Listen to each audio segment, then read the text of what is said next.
1 Samuel 20. David consults with Jonathan. David fled from Naoth in Ramah and went to Jonathan. "What have I done?" he asked him. "What crime or offense does your father hold against me that he seeks my life?" Jonathan answered him, "Heaven forbid that you should die. My father does nothing great or small without telling me.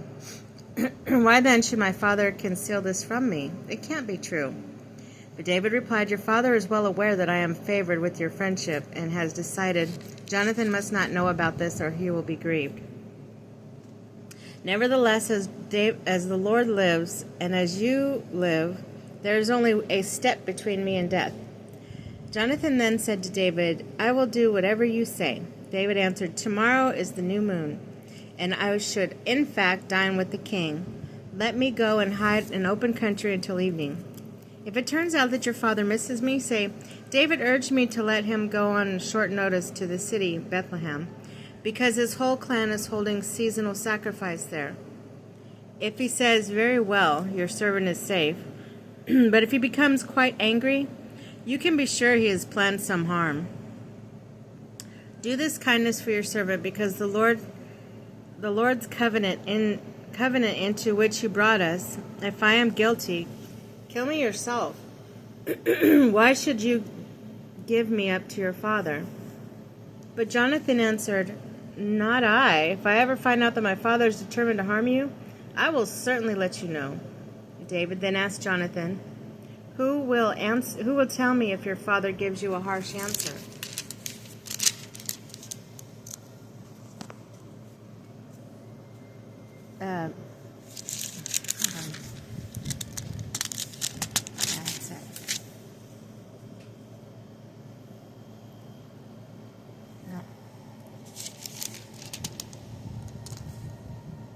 Oh. Sorry. Mutual agreement. Jonathan replied to David, "Come, let us go out into the field." When they were out in the open country together, Jonathan said to David, "As the Lord, the God of Israel, lives, I will sound out my father about this time tomorrow. Whether he is well disposed toward David or not, I will inform you. Should it please my father to bring you any harm to you, may the Lord do thus to Jonathan and more. If I do not inform you of it, and send you on your way in peace, may the Lord be with you even as he was with my father. Only this, if I am still alive, may you show me kindness to the Lord, but if I die, never cut off your kindness from my house." And when the Lord cuts off all his enemies of David from the face of the land, the name of Jonathan must never be cut off from the family of David. The Lord will make you answer for it. And in his love for David, Jonathan renewed his oath to him, because he loved him as he loved himself. Jonathan then said to him, "Tomorrow is the new moon. You will be missed, since your place will be vacant. On the third day, you'll be missed all the more. Go to the spot where you hid on the other occasion, and wait near the mound there.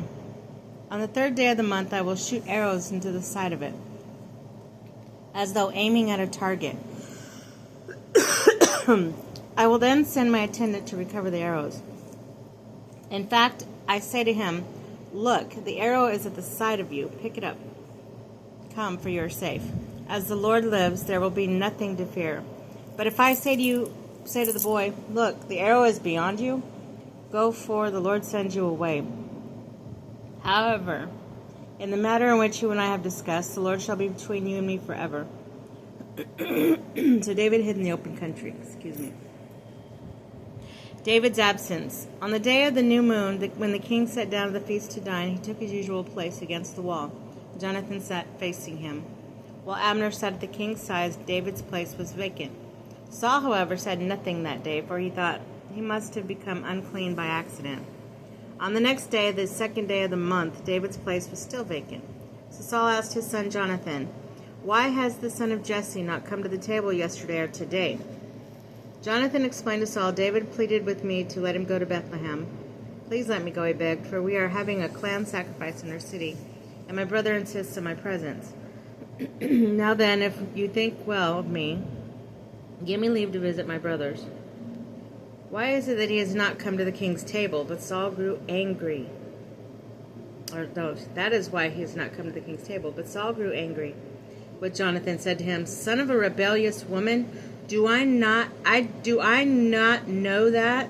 To your own disgrace and to the disgrace of your mother's nakedness, you are the companion of Jesse's son. For as long as the son of Jesse lives upon the earth, you cannot make good your claim to the kingship. Now send for him and bring him to me, for he must die. But Jonathan argued with his father Saul. Why should he die? What has he done to you? At this, Saul brandished his spear to strike him, and thus Jonathan learned that his father was determined to kill David. Jonathan sprang up from the table in a rage and ate nothing in that second day of the month, because he was grieved on David's account, and because his father had humiliated him. Jonathan's farewell. The next morning, Jonathan, accompanied by a young boy, went out to the field for his appointment with David. Therefore he said to the boy, Run and find the arrows. As the boy ran, he shot an arrow past him. When the boy made for the spot where Jonathan had shot the arrow, Jonathan called for him.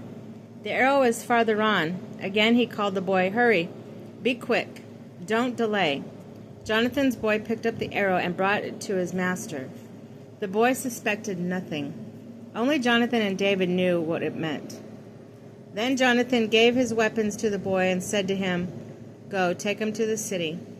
When the boy had gone, David rose from beside the mound and fell on his face on the ground 3 times in homage. They kissed each other and wept loudly together. At length Jonathan said to David, Go in peace, in keeping with what the 2 of us have sworn by the name of the Lord. The Lord shall be between you and me, between your offspring and mine forever.